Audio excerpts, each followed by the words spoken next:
La grâce et la paix vous sont données de la part de Dieu notre Père, notre Seigneur et Sauveur Jésus-Christ, le Fils de Dieu, le ressuscité du troisième jour. Comment suivre Jésus-Christ? Vous savez, c'est une question fondamentale, capitale, c'est le B à bas. Beaucoup de chrétiens tombent, trébuchent, se cassent la figure parce que malheureusement, ils ont sauté cette étape fondamentale qui est de suivre le Seigneur. Mais on ne suit pas le Seigneur comme nous avons envie de le suivre. Il y a une procédure bien spécifique et c'est le renoncement. Mon frère, ma soeur, suivre Jésus, c'est renoncer à ta vie, c'est renoncer à ton éducation, à ton bagage intellectuel, ta personnalité, tes origines, tes couleurs de peau, tes hobbies, tout ce que tu aimes, tout ce qui fait ta personne. Tu dois, mon frère, ma soeur, mettre cela de côté afin de pouvoir suivre le Maître.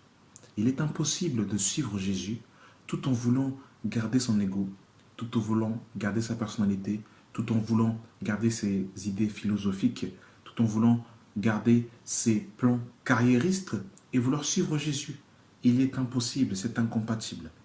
Et il faut justement déposer tout cela au pied de la croix afin de pouvoir suivre sereinement Jésus de Nazareth, le ressuscité du troisième jour. Nous allons prendre un passage dans le livre de Matthieu, de Marc chapitre 6. Marc 6, alors autant pour moi, Marc chapitre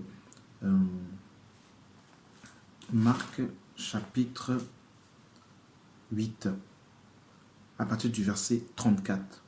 Puis, ayant appelé la foule avec ses disciples, il leur dit, si quelqu'un veut venir après moi, qu'il renonce à lui-même, qu'il se charge de sa croix et qu'il me suive.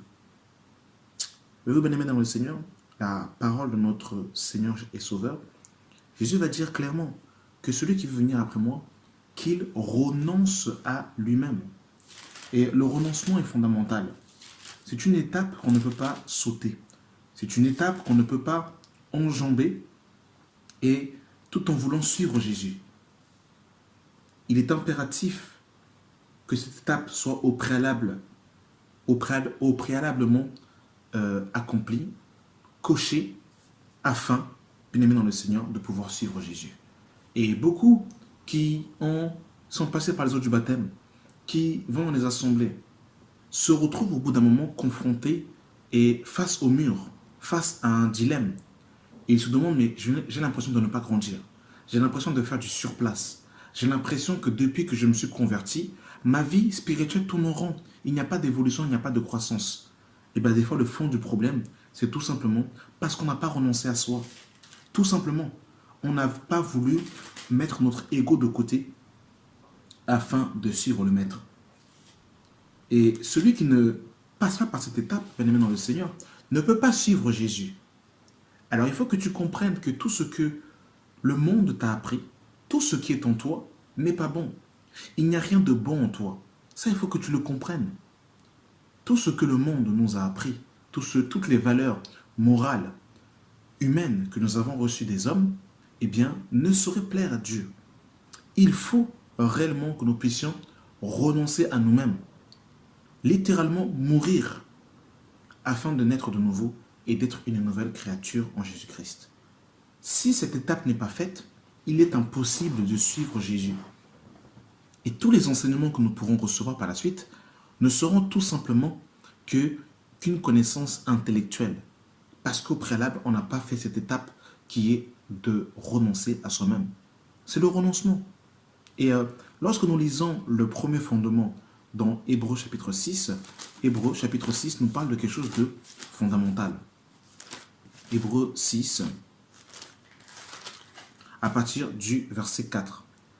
Alors, à partir du verset 1, autant pour moi, c'est pourquoi laissons les éléments de la parole de Christ tendant à ce qui est parfait, sans poser de nouveau le fondement du renoncement aux œuvres mortes. Et dans le renoncement aux œuvres mortes, bien aimé dans le Seigneur, il y a tout ce qui est d'Adam, tout ce qui est du premier Adam, tout ce que tu as hérité de ton père, de ta mère, de ton grand-père, de ta grand-mère, de ton arrière-grand-parent, jusqu'à Adam. Tout cela le Seigneur considère la justice de l'homme comme un vêtement souillé. Et ça, Dieu n'en veut pas. Dieu veut que tout cela, bien aimé dans le Seigneur, que nous puissions en vomir, que nous puissions nous repentir de notre ancienne nature, nous repentir de nous-mêmes afin de suivre Jésus-Christ de Nazareth. Et si cette étape n'est pas au préalablement faite, il est impossible de suivre le Maître. Il est impossible de suivre Jésus. Il est impossible de faire route avec lui parce que nous ne pourrons pas passer par le chemin étroit et resserré. Parce que les bagages du monde, les vêtements adamiques ne peuvent passer dans ce chemin étroit et resserré. C'est impossible.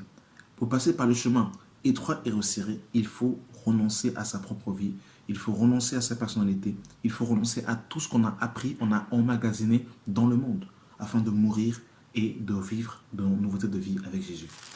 Et Paul dira dans le livre de Galates, bien aimé dans le Seigneur, je ne vais pas être trop long aujourd'hui, mais c'était vraiment juste pour nous rappeler le b.a.-ba de la foi en Jésus-Christ. Alors, Galates chapitre 2, le verset 20 nous dit « J'ai été crucifié avec Christ, et si je vis, ce n'est plus moi qui vis, c'est Christ qui vit en moi.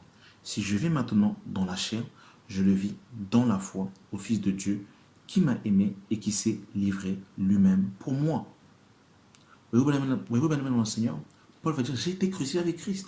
Si je vis, ce n'est plus moi qui vis, mais c'est Christ qui vit en moi. » C'est-à-dire que tout ce qui était de Paul, tout ce qui faisait sa gloire, tout ce qui faisait son ego, tout ce qui faisait sa personnalité, tout cela, eh bien, Paul l'a mis à la poubelle. Il a renoncé à lui-même, afin d'être une nouvelle créature, afin de pouvoir naître de nouveau et de pouvoir supporter sa croix afin de suivre Jésus. Et le dernier passage sera pour moi dans Philippiens chapitre 3 à partir du verset 4. Moi aussi, cependant, j'aurais sujet de mettre ma confiance en la chair. Si quelqu'un croit pouvoir se confier en la chair, je le prie davantage. Moi, circoncis le 8e jour, de la race d'Israël, de la tribu de Benjamin, hébreu, né d'hébreu, quant à la loi, pharisien, quant aux zèles, persécuteurs de l'Église, irréprochable à l'égard de la justice de la loi. Mais ces choses qui étaient pour moi des gains, je les ai regardées comme une perte à cause de Christ. Et même, je regarde toutes ces choses comme une perte à cause de l'excellence de la connaissance de Jésus-Christ, mon Seigneur, pour lequel j'ai renoncé à tout, et je le regarde comme de la boue, afin de gagner Christ et d'être trouvé en lui, non avec ma justice, celle qui vient de la loi, mais avec celle qui s'obtient par la foi en Christ, la justice qui vient de Dieu, par la foi.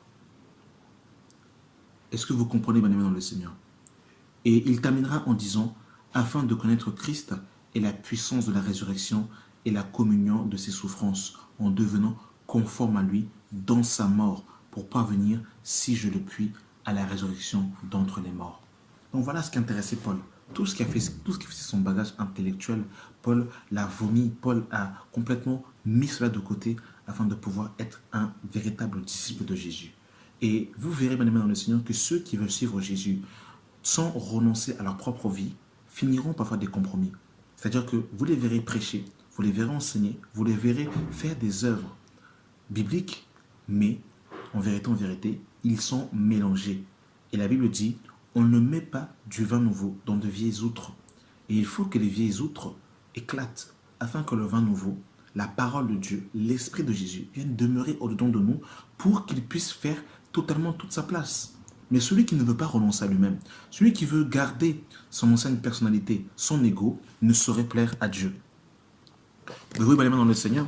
Donc voilà, j'ai vraiment voulu vous partager cette courte exhortation.